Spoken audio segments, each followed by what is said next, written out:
ஏங்க மாப்பிள்ள வந்திருக்காரு. அடடே வாங்க மாப்பிள்ள. மைதிலி மாப்பிளைக்கு சேர்த்து எடுத்து வை, எல்லாரும் சேர்ந்து சாப்பிடலாம். சரிங்க. இல்ல வேண்டாம் வேண்டாம், நான் பேசிட்டு கிளம்புறேன். அப்புறமா நீங்களாம் சாப்பிடுங்க மாமா.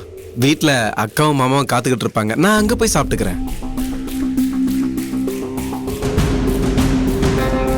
அப்புறம் சொல்லுங்க மாப்பிள்ள, என்ன விஷயமா வந்தீங்க?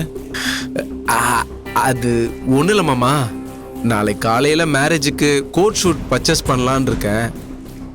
மதி வந்து எனக்காக செலக்ட் பண்ணி கொடுத்தா நல்லா இருக்கும். மதிய கூட்டிட்டு போக உங்க பர்மிஷன் வேணும். அதுக்கு என்ன மாப்பிள்ள, தாராளமா கூட்டிட்டு போங்க.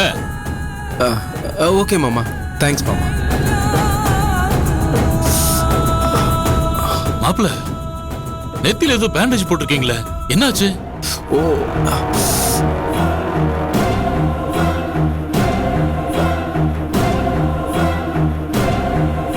அட என்ன மாப்பிள்ள மதிய பாக்குறீங்க, என்னாச்சுன்னு சொல்லுங்க. ஏதாவது அடிக்கடி பட்டுருச்சா?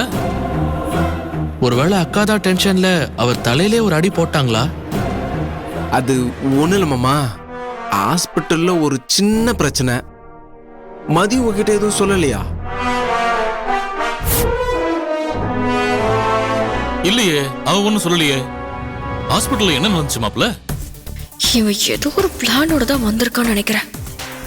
அப்படின்னா நாம நினைச்சது சரியா போச்சு. அக்கா தான் இந்த ஆளை அடிச்சிருக்கா.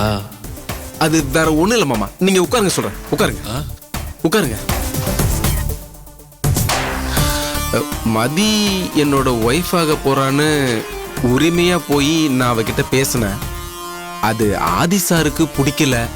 ஹாஸ்பிட்டல்ல இப்படிலாம் பேசக்கூடாது அப்படின்னு சொல்லி திட்டாரு.